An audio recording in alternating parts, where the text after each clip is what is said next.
bien-aimés, je vous salue tous dans le nom précieux de notre Seigneur et Sauveur Jésus-Christ. Je vous souhaite un très bon début du mois de février. Vous tous qui aimez votre meilleure chaîne chrétienne ZM, dans son émission Posons le fondement, je vous souhaite une très bonne soirée. Moi, c'est le pasteur Cédric Loukoussa, pasteur de l'église Temple Chrétien Mont-Carmel. Temple Chrétien Mont-Carmel, nous sommes sur l'avenue Kitega, numéro 110 dans la commune de Kinshasa. Avenue Kitega, numéro 110 dans la commune de Kinshasa, en République démocratique du Congo. C'est là où nous nous réunissons chaque mercredi et vendredi de 17h30 à 19h30. Et aussi le dimanche, c'est de 8h juste jusqu'à 12h30. L'émission Posons le fondement, c'est une émission de maturité, une émission d'enseignement. Ici, nous faisons un effort pour ramener le peuple de Dieu aux fondamentaux de la vie chrétienne et de la doctrine de Christ, puisque l'apôtre Paul dit qu'un autre fondement ne peut être posé si ce n'est de savoir Christ. Connaître Christ, c'est la plus grande préoccupation que nous avons dans cette émission Posons les fondements. Alors, nous avons commencé un nouvel enseignement, ça fait plusieurs mois déjà. Nous l'avons intitulé Les mystères de Dieu. Les mystères de Dieu, nous avons tiré cela dans le livre de 1 Corinthiens chapitre 4, le premier verset. C'est là où nous avons tiré ces grands thèmes et nous avons compris que parmi les mystères de Dieu, il y en a plusieurs. Il y a plusieurs mystères de Dieu. Nous avons déjà parlé du mystère de la piété. Nous avons parlé du mystère de l'iniquité. Nous avons parlé du mystère de l'Église. Nous avons parlé du mystère de l'enlèvement de l'Église. Nous avons parlé du mystère de Christ. Donc, il y en a plusieurs. Et aujourd'hui, nous allons aborder, je crois, ça doit être le 7e mystère de Dieu que nous avons intitulé, comme vous le voyez déjà au bas de vos écrans, nous l'avons intitulé Les mystères du royaume des cieux. N'oubliez pas notre grand cours, parce que ici, pour les habitués de cette émission, vous allez remarquer que nous faisons plus de cours, parce que ce sont des sujets qui contiennent là à l'intérieur plusieurs autres points. Il y a des sujets comme celui-ci, ça peut nous prendre même 6 mois parce que c'est un sujet très capital. Alors, le 7e mystère de Dieu, nous parlerons aujourd'hui, nous allons le commencer aujourd'hui. Ça nous prendra aussi quelques émissions. C'est d'ailleurs la première partie. On peut même nous ajouter là-bas à la technique 1. À la fin là, parce que c'est la première partie, il y aura d'autres aussi parties qui suivront. Les mystères du royaume des cieux, c'est au pluriel parce qu'il y en a aussi beaucoup. Il y en a aussi beaucoup.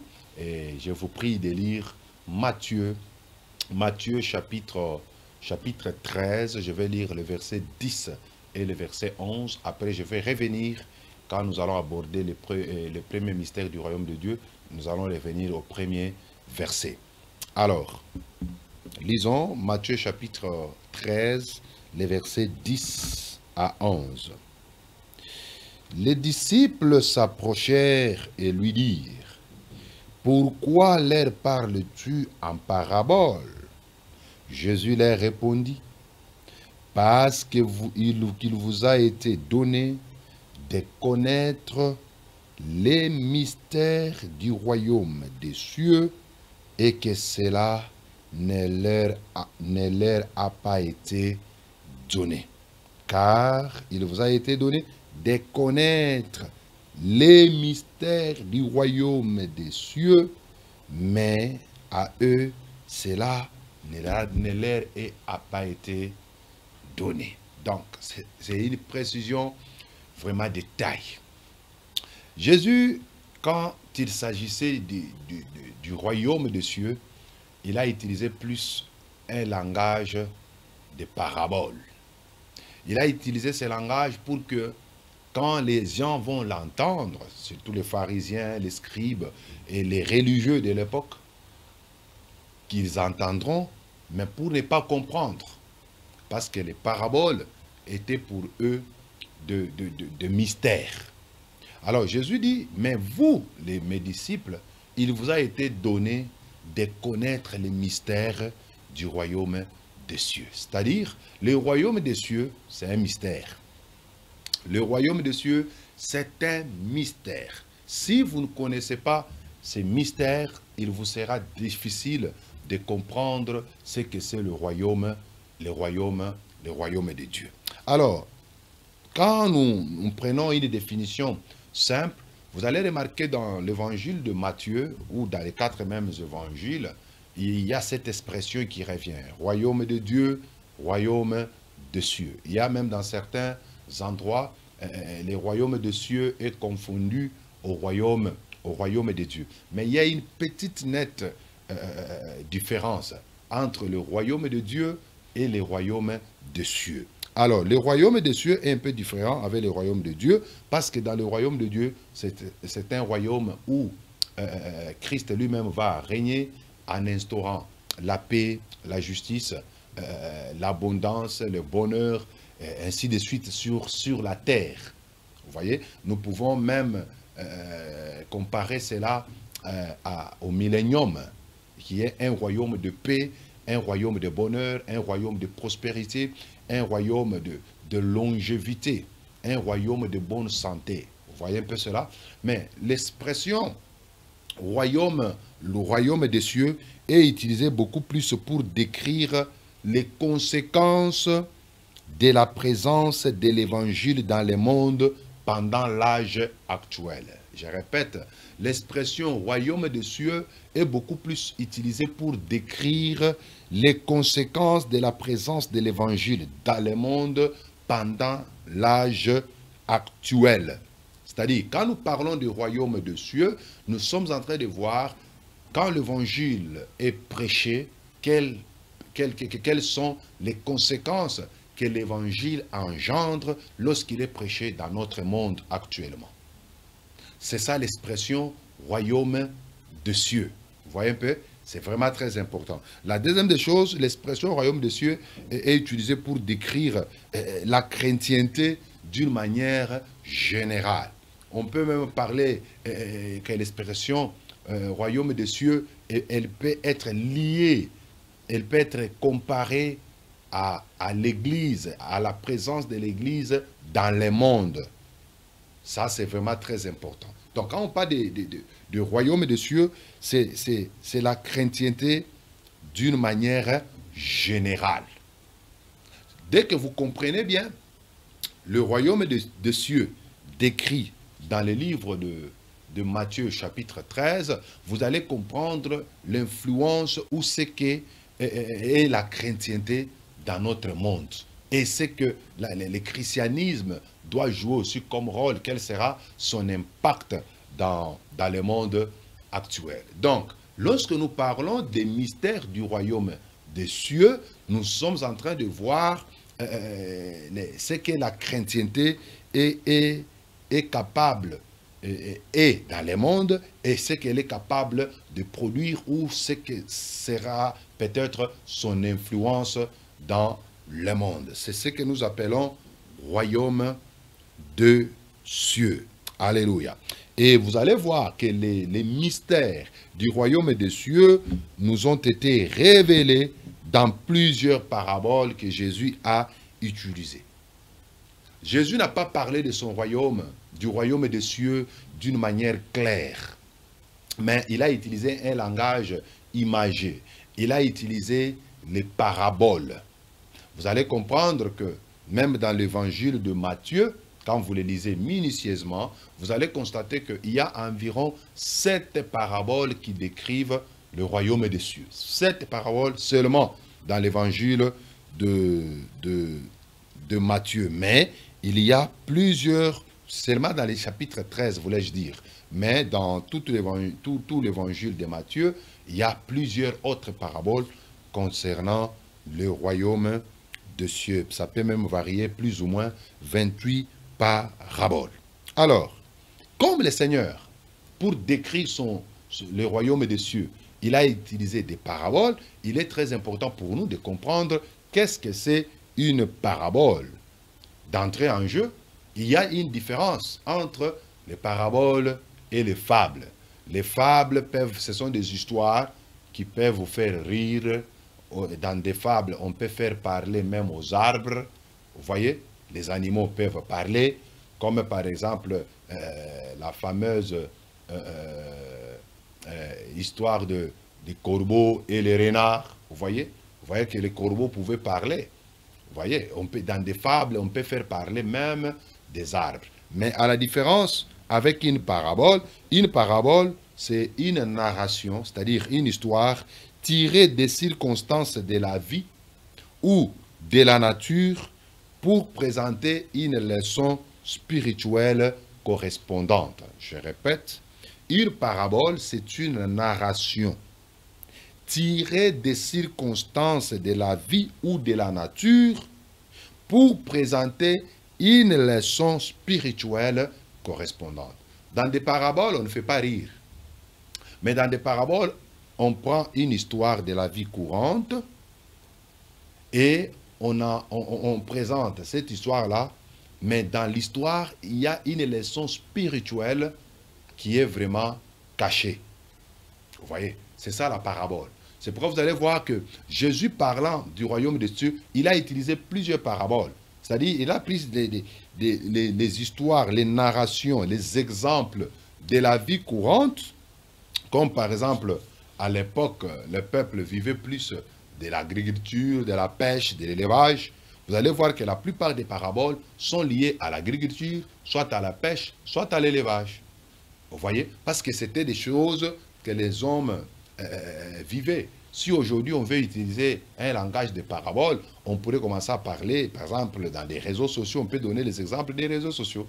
Si Jésus pouvait vivre à notre époque, utilisant le langage de parabole, il parlerait de YouTube, il parlerait de téléviseurs, ainsi de suite, parce que cela dépendait de la technologie de l'époque. Donc, dans des paraboles, Jésus présentait ce que son royaume, ce que le royaume des cieux est réellement, mais au travers des exemples qu'il tirait de la vie quotidienne. Que le Seigneur vous bénisse et qu'il soit loué. Ne traînons pas parce que il y a beaucoup de choses à dire là-dessus, mais du moins nous devons aussi avancer parce que la matière elle est encore abondante. Commençons avec la première parabole qui est la parabole du semeur. La parabole du semeur. Dans cette parabole, Jésus nous révèle ce qu'est le royaume des cieux, ce que la chrétienté d'ailleurs représente aujourd'hui. Matthieu 13, je commence par le premier verset jusqu'au 9e verset. Je préfère lire parce qu'avant de donner l'explication à une parabole, il est très important que nous retenions d'abord le vrai sens ou le sens littéral de la parabole. Matthieu 13, 1 à 9. Ces mêmes jours, Jésus sortit de la maison et s'assit au bord de la mer. Une grande foule s'étant assemblée auprès de lui, il monta dans une barque et il s'assit. Toute la foule se tenait sur le rivage. Il leur parla en parabole sur beaucoup de choses et il dit: un semeur sortit pour s'aimer. Comme il s'aimait, une partie de la semence tomba le long du chemin. Les oiseaux vinrent et la mangèrent. Une autre partie tomba dans les endroits pierreux où il n'avait pas beaucoup de terre. Elle leva aussitôt parce qu'elle ne trouva point et ne trouva pas un sol profond. Mais quand le soleil parut, elle fut brûlée et sécha, faute de racines. Une autre partie tomba parmi les épines montèrent et l'étouffèrent. Une autre partie tomba dans la bonne terre, et elle donna du fruit, un grain 100, un autre 60, et un autre 30. Que celui qui a des oreilles pour entendre, entende. Alléluia. Ça, c'est une parabole terrible. C'est d'ailleurs la première parmi les 7 paraboles de Matthieu 13. Je vous montrerai pendant que j'avance comment il y a une liaison, une nette liaison entre chacune des paraboles. Très important. Alors, la parabole qu'on appelle la parabole du semeur nous présente premièrement le semeur. Deuxièmement, elle nous présente la sémence. Et troisièmement, elle nous présente les 4 terrains sur lesquels la sémence était tombée. Et celui qu'on peut appeler les semeurs, les semeurs, il pourra être Jésus-Christ qui prêchait la parole. Et les semeurs aussi, ce sont aussi les prédicateurs de l'évangile. Tout prédicateur de l'évangile, c'est un semeur. N'oubliez pas, je crois en 1 Corinthiens chapitre 3, l'apôtre Paul appelle l'église de Corinthe un champ. Il dit, vous êtes le champ de Dieu. Moi j'ai sémé, Apollos a arrosé, et Dieu a fait croître. Celui qui est le plus grand, ce n'est pas ni celui qui a sémé, ni celui qui a arrosé, mais plutôt c'est celui qui fait croître la sémence. Donc, à un certain moment, l'église c'est comme un champ, c'est comme un terrain. Vous voyez, les croyants sont comme des terrains. Et l'apôtre Paul, en tant que prédicateur, ministre, appelé authentiquement par Dieu, c'est un semeur. Jésus-Christ aussi, il est semeur. Alors, comme les semeurs doivent avoir la sémence, et la sémence qui est le type de la parole de Dieu, Jésus a prêché la parole. Nous aussi, les ministres, nous prêchons sur la parole. Cette émission posant le fondement, quand je suis en train de vous prêcher, je suis en train de s'aimer la parole de Dieu en vous. Je suis en train de s'aimer la connaissance en vous. C'est pourquoi vous allez voir chaque fois que vous suivez cette émission posant les fondements, vous allez pour reproduire exactement la nature de la sémence que vous avez reçue. Alléluia. Vous allez reproduire la nature de la sémence que vous avez reçue. C'est pourquoi les chrétiens qui nous écoutent, vous devez faire très attention. Vous ne devez pas écouter de n'importe quoi. Parce que la parole, qu'elle soit vraie ou fausse, c'est une semence. Alors quand vous écoutez une fausse doctrine, ça va influencer votre vie. Quand vous écoutez aussi la bonne semence, la parole incorruptible, la saine doctrine, quand vous écoutez aussi cela, ça va influencer votre manière de vivre. C'est pourquoi vous allez voir, mes frères, n'oubliez pas, surtout au début de cette émission Posons les fondements, je crois la première ou la deuxième émission, quand j'expliquais les différentes doctrines que nous rencontrons dans le monde, dans le christianisme, aujourd'hui, nous avons dit la doctrine influence la vie quotidienne des croyants. C'est-à-dire, si vous croyez à une fausse doctrine, ça va influencer votre vie négativement. C'est pourquoi vous allez voir d'autres personnes se marient et divorcent comme ils veulent, parce qu'ils sont dans ils ont cru à une certaine doctrine, ils ont reçu une certaine sémence. Parce que n'oubliez pas le principe de la sémence, chaque sémence doit se reproduire selon son espèce. Alléluia. Chaque sémence doit se reproduire selon son espèce. Vous entendez la bonne parole, vous allez reproduire la bonne parole. Vous entendez la parole de la sainteté, vous allez reproduire la sainteté. Vous entendez la parole de la crainte du Seigneur, vous allez reproduire la crainte de Dieu. Vous entendez la parole de la prospérité, vous allez reproduire la prospérité.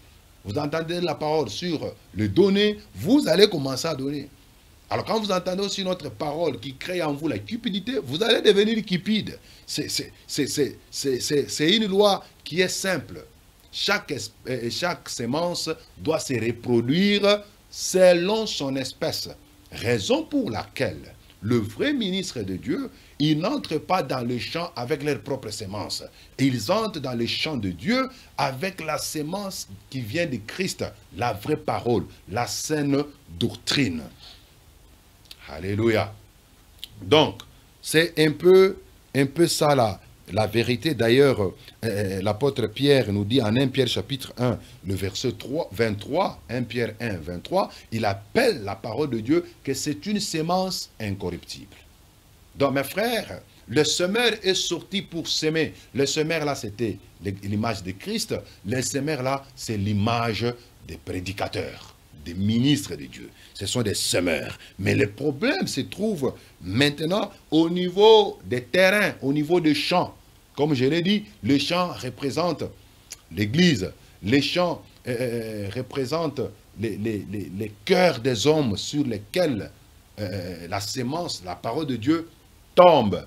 C'est-à-dire, quand nous prêchons, quand nous présentons l'Évangile, en tant que ministre de Dieu, nous devons nous mettre en tête qu'en face de nous, nous avons les 4 types de terrains. On peut même dire les 4 types de champs. Vous voyez? Il y a des gens, quand ils nous écoutent, et ils ne sont que les champs le long du chemin, un boulevard. Vous voyez? Il y en a d'autres personnes aussi, quand ils écoutent la parole de Dieu, leur cœur, leur champ, c'est juste un endroit pierreux, un champ rempli de pierres. Il n'y a pas de terre. Vous voyez? D'autres personnes aussi, quand ils nous écoutent, leur cœur est comme un endroit des épines, rempli d'épines. Et il y en a aussi d'autres, quand ils nous écoutent, leur cœur, c'est une bonne terre.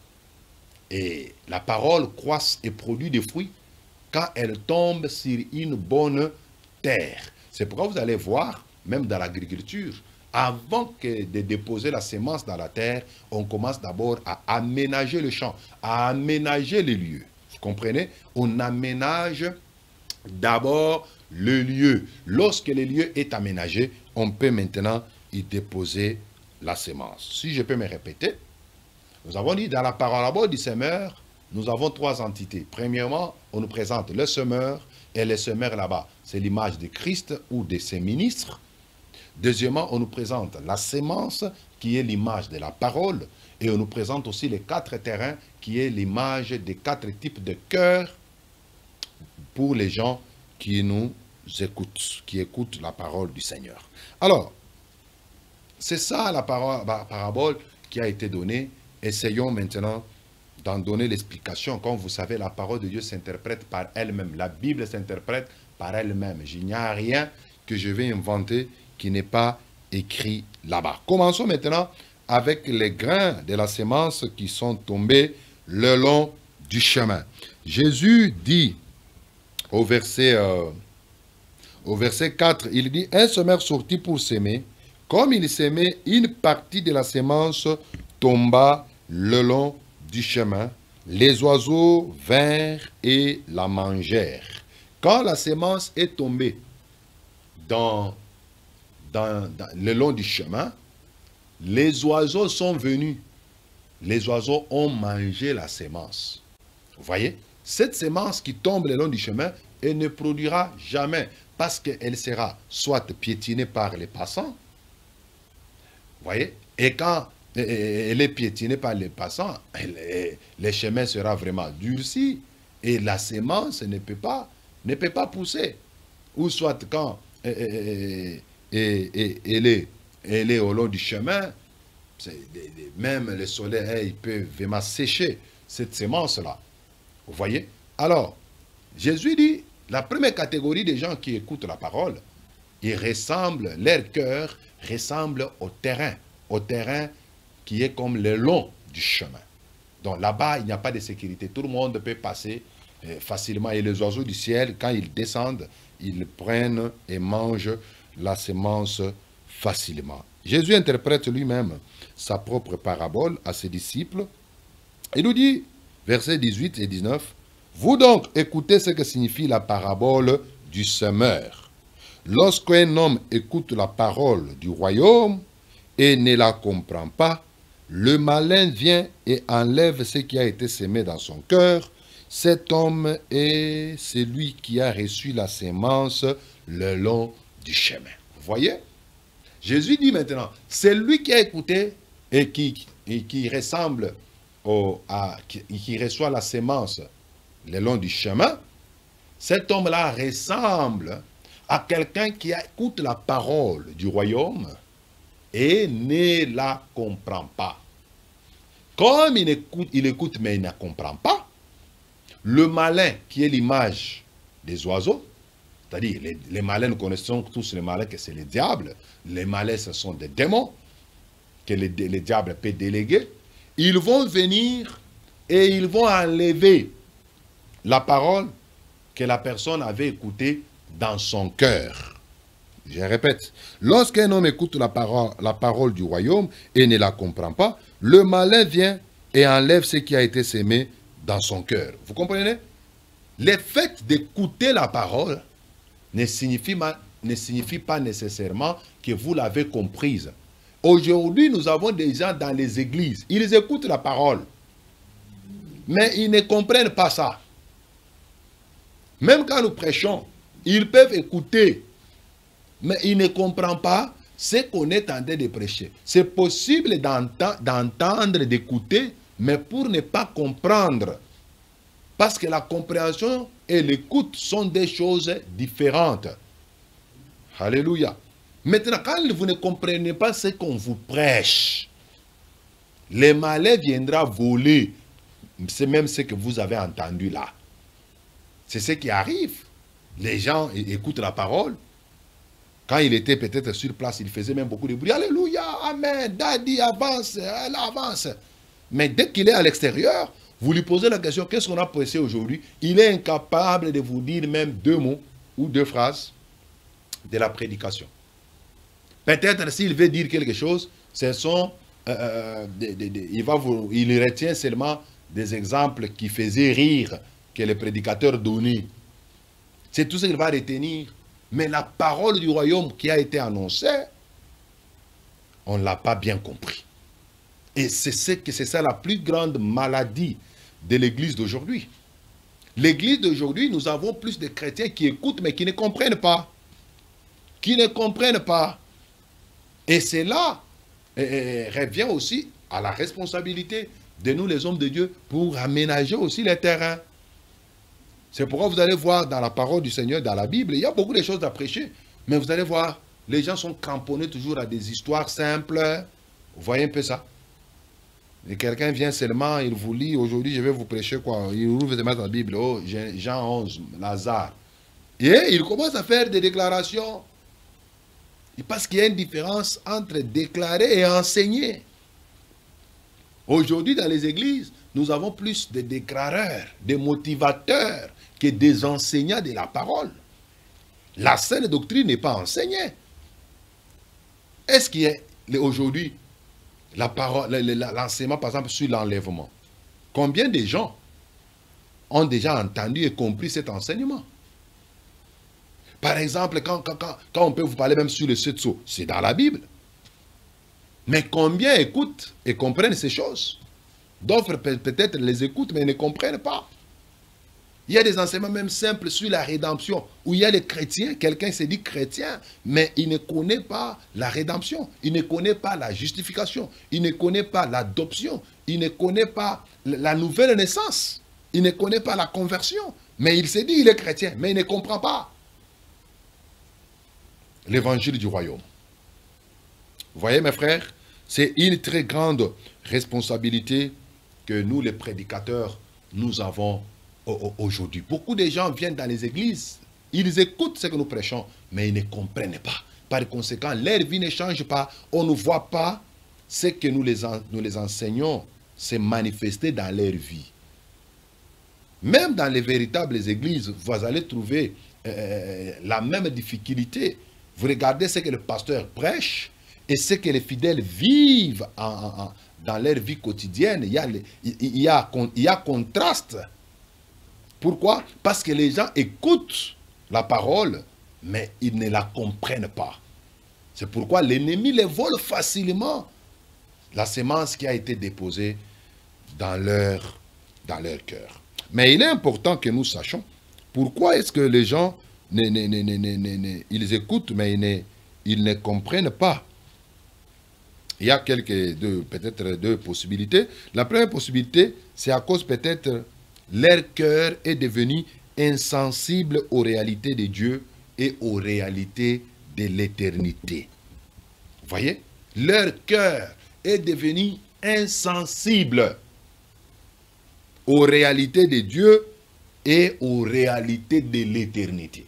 Prenez seulement 2 Timothée chapitre 3, commençant par les premiers versets. On dit, dans les derniers jours, on commence à nous donner les comportements des gens du dernier jour.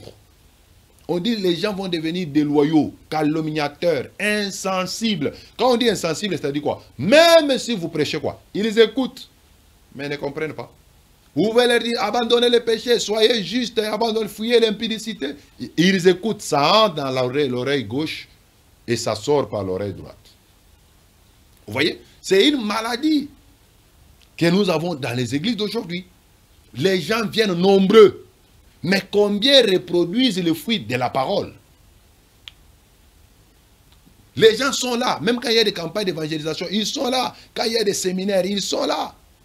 Quand il y a des rassemblements, ils sont là, ils écoutent.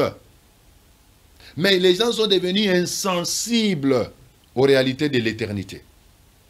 Ils sont devenus insensibles aux réalités de Dieu. C'est pourquoi vous allez voir que ce soit les fidèles et les pasteurs, ils vivent pratiquement de la même manière. Les pasteurs voleurs, les fidèles voleurs. Des pasteurs cupides, les fidèles cupides. Des pasteurs impudiques, les fidèles impudiques. Des pasteurs ivrognes, les fidèles ivrognes. C'est la même vie. Pourquoi? Parce que les gens sont devenus insensibles. Leur cœur est devenu insensible. C'est terrible, mes frères. Alors que l'éternité a ses réalités. Alléluia. Alors, au long du chemin, la terre est comprisée et durcie par les passages de plusieurs personnes. D'autres, ils sont le long du chemin parce qu'ils sont pratiquement insensés. En Psaume chapitre 14, à partir du premier verset, l'insensé dit « Il n'y a point de Dieu ». Un homme insensé, il ne croit pas à l'existence de Dieu. Vous allez le voir seulement par leur manière de vivre. Les insensés, ce sont des gens qui vivent comme des animaux. Vous voyez? Ils vivent comme des animaux. Je parlais avec un frère éleveur. Il m'expliquait comment le porc se comporte. Vous allez voir qu'un porc, un mâle, lorsqu'il croise les femelles, vous allez voir, quand ils se mettent en chaleur, ils vont produire un pourceau. Vous allez remarquer que même si les pourceaux là peut être femelles, jamais vous ne verrez le père aller vers sa fille. Jamais. Mais les hommes animaux, et vous allez voir un papa qui sort, qui commet la débauche avec sa propre fille. Vous voyez? Qui commet pratiquement l'inceste. Pourquoi? Parce que les hommes leur cœur est devenu insensible à la parole de Dieu. Ils sont devenus insensibles à la vérité. L'homme d'aujourd'hui, l'homme du temps de la fin est devenu moins qu'un animal. Parce que même des fois, certaines choses que les animaux évite, mais vous le voyez, ces choses-là être commises par les humains. Et c'est grave. Ces gens-là peuvent venir dans les églises, ils écoutent la parole de Dieu, mais insensibles. Ils ne se répandent pas. Que le Seigneur nous aide. Et l'ennemi les vole très facilement cette semence et ils ne peuvent pas croître. C'est pourquoi vous allez voir dans les églises aujourd'hui, il y a des gens qui refusent, qui ne croient pas à la dîme, pour eux, ils ne donnent pas, ils sont devenus insensibles aux données. Il y a des gens qui peuvent avoir l'autorisation, qui vivent dans la débauche en prenant même de l'alcool et s'enivrer, sans s'inquiéter. Mais ils viennent dans les églises, ils écoutent la parole, mais quand ils sortent, ils s'enivrent. D'autres cherchent même certains versets de la Bible. C'est grave. C'est grave. Deuxième terrain, on nous parle des endroits pierreux. Les endroits pierreux, l'apôtre Jésus-Christ dit, il partit, tomba dans les endroits pierreux où il n'avait pas beaucoup de terre. Elle leva aussitôt parce qu'elle ne trouva pas un sol profond. Au verset 20, le Seigneur Jésus interprète. Il dit, celui qui a reçu la semence dans les endroits pierreux, c'est celui qui entend la parole et la reçoit aussitôt avec joie, mais il n'a pas de racines en lui-même. Il manque de persistance. Et dès que survient une tribulation ou une persécution à cause de la parole, il y trouve une occasion de chute. C'est lui qui a reçu la sémence dans les endroits pierreux. Premièrement, vous allez constater qu'il reçoit la parole de Dieu avec joie. Ce sont les types de gens, quand on prêche à l'église, ils sont prêts même à soulever des chaises. Alléluia! Pasteur insiste, c'est la vérité. Il est joyeux, il est motivant. Quand on prêche la parole. Il a la joie dans son cœur. Mais en lui, le problème avec lui, c'est quoi? Il n'y a pas de racines. La parole tombe sur la pierre. Il n'y a pas de racines. Et comme il n'y a pas de racines, Jésus dit, il lui va lui manquer quoi? De la persistance. Ce sont les gens qui reçoivent la parole de Dieu avec joie, mais ils ne persévèrent pas dans la parole qu'ils ont reçue. Quand va survenir une tribulation, une persécution à cause de la parole, eux, ils abandonnent. Donc, les gens qui reçoivent la parole de Dieu, qui ont le cœur de pierre, ce sont les gens qui reçoivent la parole du Seigneur avec beaucoup de joie, mais pour peu de temps seulement.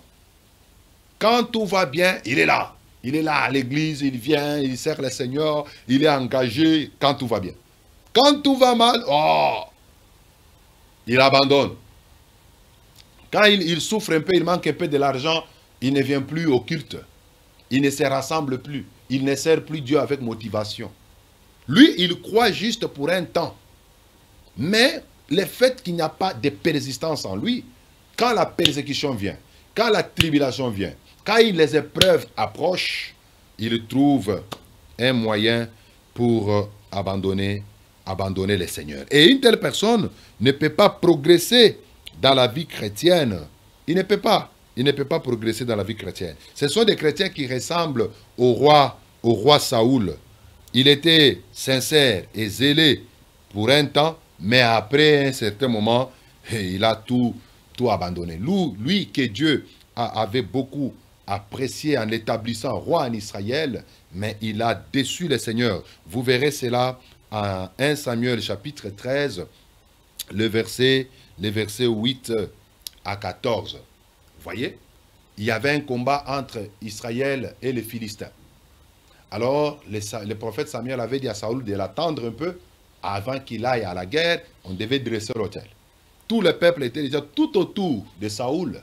Mais malheureusement, Samuel est venu un peu avec un petit retard. Quand seulement Saoul a constaté que le peuple commençait déjà à les quitter et rentrer dans leur camp, il a dressé l'autel alors qu'il n'était pas sacrificateur. Et lorsqu'il a dressé l'autel, aussitôt qu'il a dressé l'autel, Samuel arrive. Vous voyez, il a cru. Il a attendu un peu pendant un certain moment, mais il n'a pas pu persévérer. C'est pourquoi Jésus a dit, ceux qui seront sauvés, c'est ceux qui vont persévérer jusqu'à la fin. Le salut, c'est pour ceux qui vont persévérer jusqu'à la fin. Ceux qui iront à l'enlèvement, ce sont les gens qui vont garder la foi, qui vont persévérer dans la foi jusqu'à la fin. Mais quand vous ne persévérez pas dans la foi, quand vous n'avez pas d'endurance, vous n'avez pas de persistance en vous, vous n'êtes pas digne pour le royaume de Dieu. Ne ressemblez pas à Saoul. En Jean chapitre 6, le verset 50 à 71. Jésus avait beaucoup de disciples. Mais à un certain moment, il est venu avec une parole dure. Il a dit, personne ne peut avoir la vie éternelle s'il ne mange mon corps et s'il ne boit pas mon sang. Parce que mon corps est pour vous comme une chair et mon sang c'est comme un breuvage.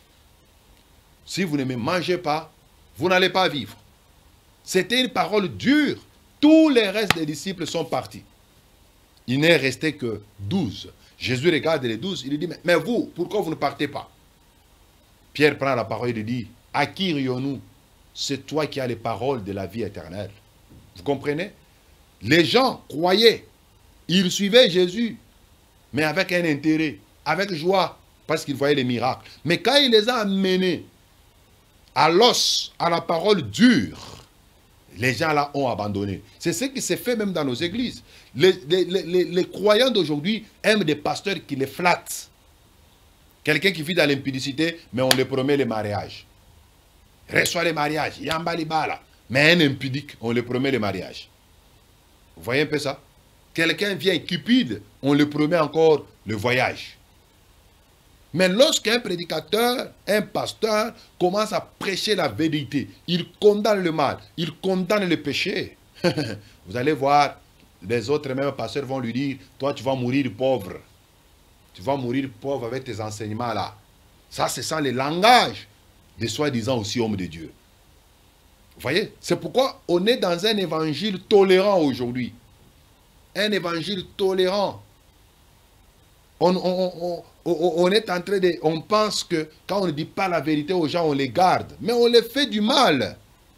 C'est pourquoi un véritable, tout homme de Dieu, il sera jugé par rapport aussi à ce qu'il a enseigné. L'apôtre Paul dit à Timothée, Timothée mon fils, en toute occasion, favorable ou non favorable, prêche la parole, insiste, condamne là, il faut condamner. Parce qu'en faisant cela, tu te sauveras toi-même et tu sauveras tous ceux qui t'écoutent. Le salut, c'est par l'écoute et la compréhension de l'évangile. Donc, lorsque nous ne prêchons pas la vérité, nous sommes en train de perdre les gens. Nous les amenons tout droit en enfer. C'est pourquoi la vérité doit être dite, même si c'est peu de gens qui la croient. Les prédestinés croiront toujours à la vérité. La sémence du diable, il ne croira pas.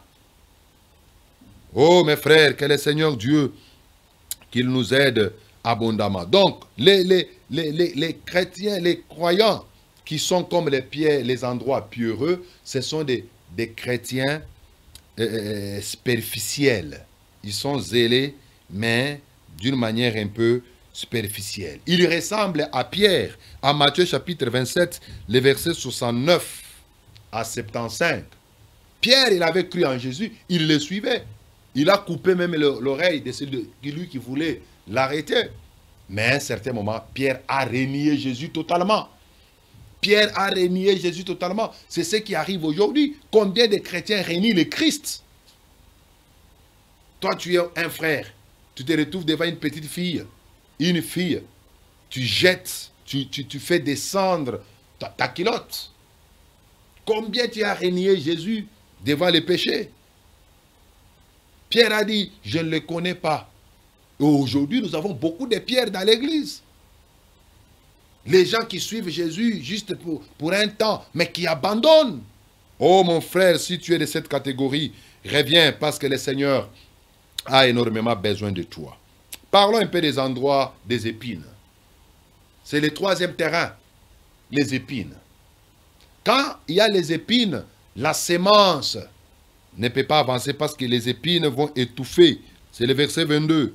Il est écrit, celui qui a reçu la sémence parmi les épines, c'est celui qui entend la parole, mais en qui les soucis du siècle, la séduction des richesses, étouffent cette parole et la rendent infructueuse. Les épines, ce sont les soucis du siècle présent. Les épines, c'est les soucis des richesses, c'est la cupidité. Quand vous écoutez la parole de Dieu, mais en vous, vous êtes déjà prédisposé à la cupidité. La cupidité là, les soucis du siècle présent vont étouffer la parole. Elle ne va pas produire le fruit. Vous voyez? Donc les épines, ce sont les soucis du siècle présent. Les épines, deuxièmement, c'est la séduction des richesses. Les richesses séduisent, mes frères, ça séduit.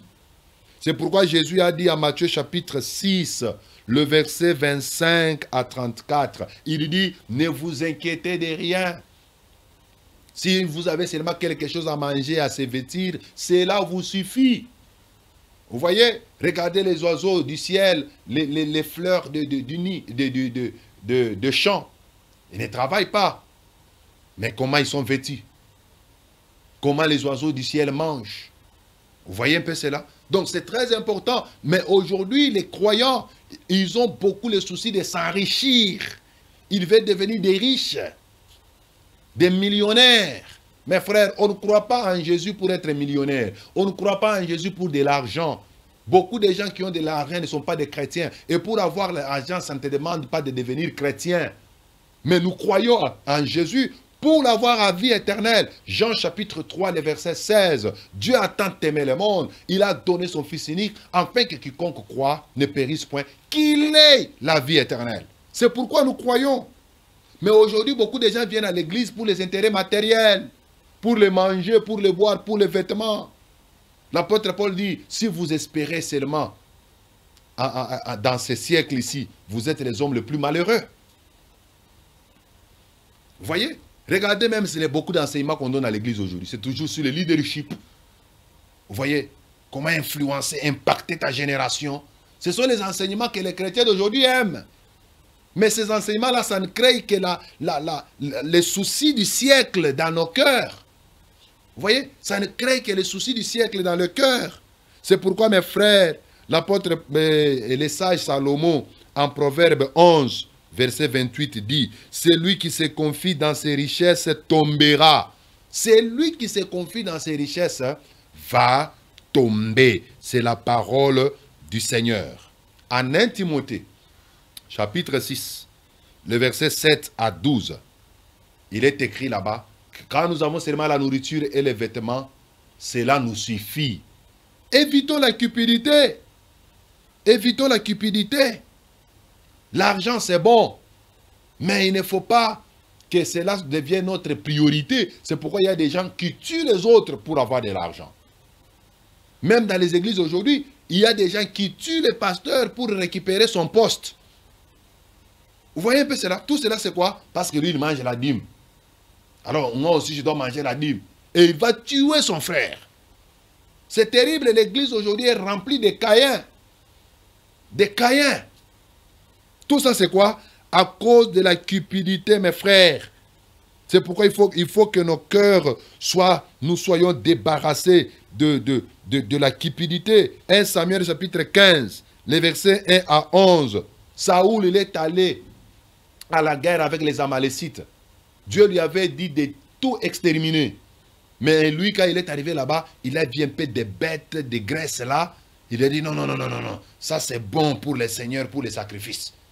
Parce qu'il savait qu'en tant que roi, non seulement on devait offrir à Dieu, mais il devait aussi avoir sa part. Parce que les rois et les sacrificateurs, ils avaient des parts dans les sacrifices.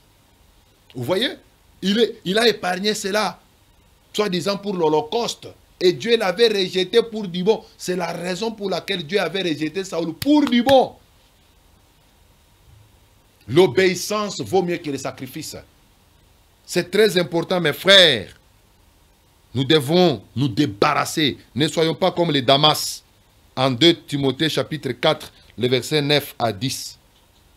Il a abandonné Paul à cause de l'amour du siècle présent. À cause de l'argent, à cause de la prospérité, de la recherche de l'argent. Il abandonne l'évangile. Combien aussi trahissent l'évangile à cause de l'argent aujourd'hui? On commence à vendre de l'huile d'olive. L'huile d'olive ici des Indiens, de 5 000 francs. On commence à vendre ça 50 $, 100 $. N'est-ce pas ça la cupidité? C'est ça le cœur des épines. On comme des consultations payantes. C'est malheureux. Que le Seigneur nous aide, mais il vous recommande d'être une bonne terre. Parce que dans la bonne terre, la sémence qui est la parole de Dieu, lorsqu'elle est prêchée, elle va produire le fruit conformément à l'espèce de la semence qui a été reçue. Pour ce soir, que le Seigneur vous bénisse abondamment. Moi, c'est le pasteur Cédric Lukusa, pasteur du temple chrétien Mont-Carmel. Nous prions chaque mercredi et vendredi de 17h30 à 19h30 et le dimanche, c'est de 8h juste jusqu'à 12h juste. Nous sommes sur l'avenue Kitega, numéro 110. Nos numéros de téléphone sont là. C'est un numéro sur WhatsApp. Écrivez-nous, posez-nous des questions.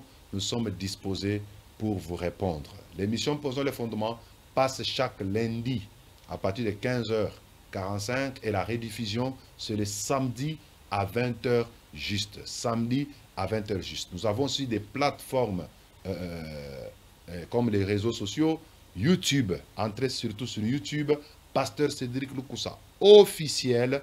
Vous allez trouver même des enseignements que nous avons, depuis que nous avions commencé cette émission, Posons le fondement. À mon nom personnel et au nom de toute l'équipe technique des ETM et surtout au concepteur de cette émission posant le fondement, M. Serge Katoumoua, je vous souhaite une très bonne soirée. Que Dieu vous bénisse.